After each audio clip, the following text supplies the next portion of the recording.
Solo Ngangeni, tentang seniman bahari yang terendap di jantung Solo. Riwayatmu ini. Halo Pesir Mania, jumpa lagi bersama saya Oni Parama dalam Solo Ngangeni.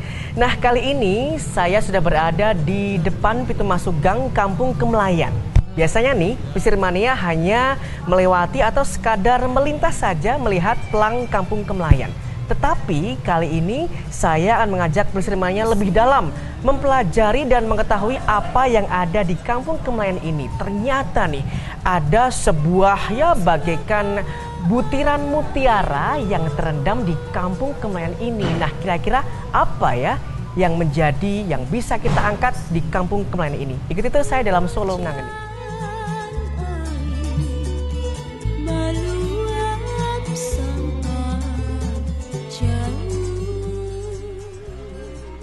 Ya, Kampung Kemelayan adalah salah satu kampung yang ada di kota Solo, di mana letaknya nih Pesir Mania berada tepat di pusat keramaian kota Solo, termasuk kawasan Singosaren dan Coyudan pun masih termasuk dalam lingkup Kelurahan Kemelayan ini. Nah, jika Pesir Mania melintas di Kampung Kemelayan ini, pastinya hanya melihat sebagai kampung pada umumnya. Namun jangan salah Pesir Mania, di Kampung Kemelayan ini ternyata banyak menyimpan sejarah yang masih belum terdengar di luar sana. Kampung ini dulunya terkenal dengan kampung para seniman keraton. Tak hayal, beberapa peninggalan benda pada zaman dahulu masih tersimpan, bahkan masih terjaga kelestariannya. Hal demikian ini terbukti dengan ornamen bentuk bangunan rumah China dan Jawa yang masih kental di kampung ini Pesir Mania. Meskipun roda zaman terus berputar, Kemelayan adalah Kemelayan yang mana kampung ini masih menyimpan sesuatu yang sangat berharga. Kelurahan Kemelayan adalah salah satu kelurahan di kota Solo yang terletak di pusat keramaian kota. Singosaren dan Coyudan pun termasuk di dalam Kelurahan Kemelayan. Nah, jika Pesir Mania lihat, Kelurahan Kemelayan tidak ada bedanya dengan kampung biasa pada umumnya, ya seperti yang Anda lihat ini. Tetapi kenyataannya, di Kampung Kemelayan ini adalah menjadi pusat perkembangan dari sejarah, seni tari, dan juga musik yang tidak boleh dipandang sebelah mata. Sementara untuk sejarahnya sendiri Pesir Mania, kata Kemelayan ini diambil dari nama Melaya yang merupakan tempat tinggal para seniman pemain gamelan keraton. Maka tidak heran tempat ini dijuluki Kampung Para Seniman, karena Kemelayan sendiri memiliki sejarah panjang mengenai perkembangan seni tari dan musik. Terburung gunung seribu.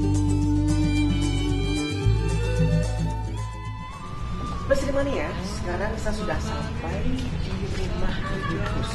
Nah, salah satu sanggar atau tempat kesenian yang dulunya dipergunakan untuk berlatih menari anak-anak muda di Kelurahan Kemelayan ini. Namun seiring berkembangnya zaman, jiwa seni anak-anak muda semakin terkikis.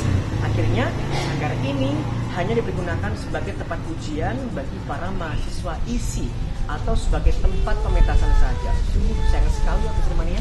Sekarang kita lihat ke dalamnya seperti apa sanggar tari di Kelurahan Kemelayan ini.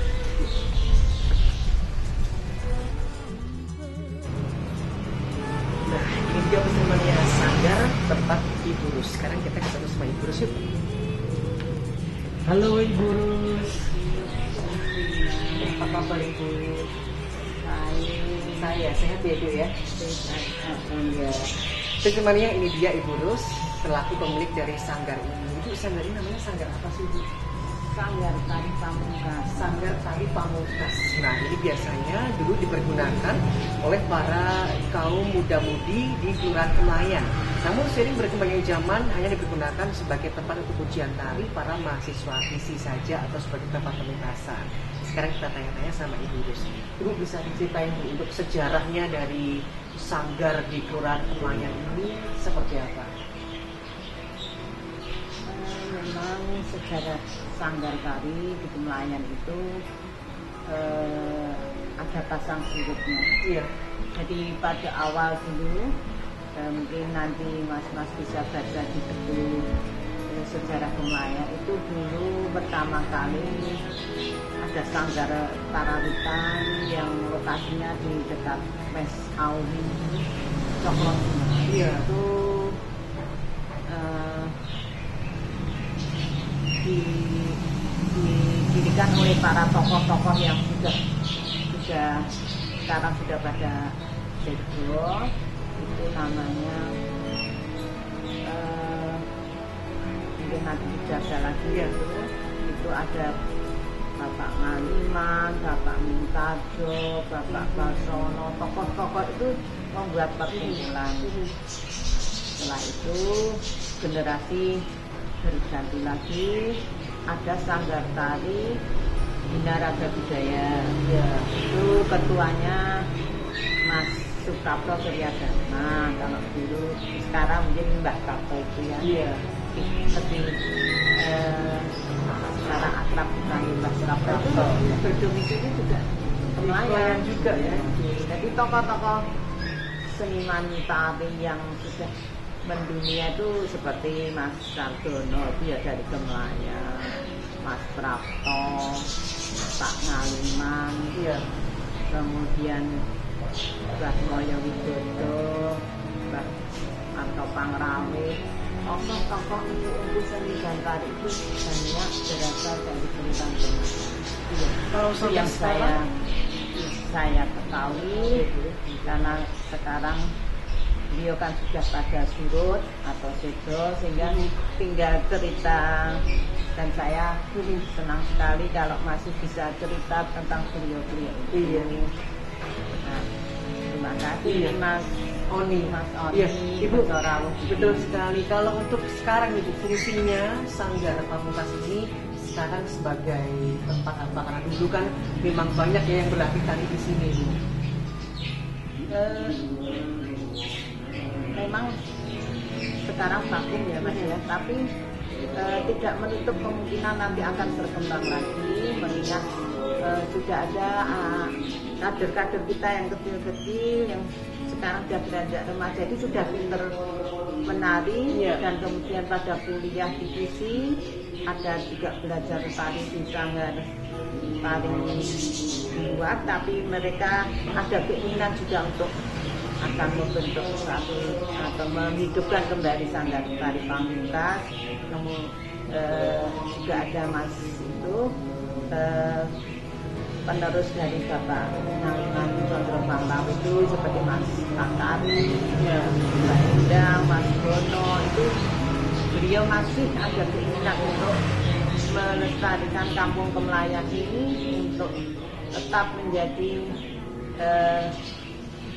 kampung Seni budayaan ya, terus ya. Iya. Kalau di Kemlayan sendiri, selain ada Sanggar Pamungkas ini yang masih bertahan sampai sekarang masih ada, itu ada berapa sanggar, Bu? di Kemlayan ini sepertinya sepertinya kok sudah tidak ada lagi. Iya, kalau dulu banyak sih. Banyak. Jadi memang dengan para kader-kader itu sekarang berdomisili di luar kota. Mereka juga ada yang di luar Kemlayan, membentuk sanggar di luar Kemlayan, kemudian yang di sini ternyata juga sangat sibuk. Tapi alhamdulillah kalau di sini tidak lepas untuk kegiatan tari dan karawitan. Jadi saya pikir tidak salah Sanggar Pamungkasnya vakum, tapi di sini masih untuk tempat kegiatan tari. Jadi seperti kebetulan di sini kan juga tempat kos, dan kebetulan yang kos di sini itu juga dari mahasiswa Seni ya. luar negara yang mendapat beasiswa ya, atau mahasiswa dan mahasiswa dari Republik Indonesia ya, belajar di sini, kosnya di sini, jadi sering belajar membawa instrumen gamelan juga, Belajar kemudian kebudayaan belajar Jawa Solo. terakhir ini putranya Pak Ngaliman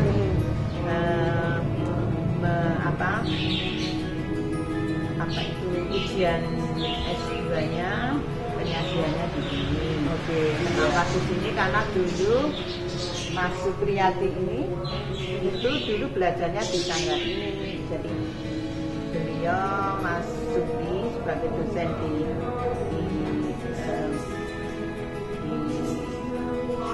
UNES ya, UNY ya. Itu dari dosennya yang begitu dia mengarahkan tempat yang untuk tempat dulu kecilmu belajar itu yang dipakai untuk. Oke, iya baik. Iya. Semoga nanti kedepannya untuk sanggar tari ini bisa ramai kembali sehingga menghidupkan Ya, Mas, kesenian ya. dan kebudayaan di Kota Solo khususnya Bu ya. Ya, terima kasih ya Ibu. Terima kasih, Mas. Terbuktikan Pesir Mania masih adanya sanggar tari pamungkas ini. Tentunya menandakan bahwa di kampung ini warga benar-benar masih melestarikan akan sebuah kesenian. Meskipun tak sekental dulu Pesir Mania, dan terbentuknya sanggar tari pamungkas ini ternyata tidak lepas dari campur tangan almarhum Bapak Ngaliman. Beliau adalah salah satu tokoh seniman tari di kampung ini. Nah, Pesir Mania penasaran kan? Pengen tahu kisah semangat beliau melestarikan kesenian seni tari dan karawitan di sini? Jangan kemana-mana ya, tetap di Solo Ngangeni.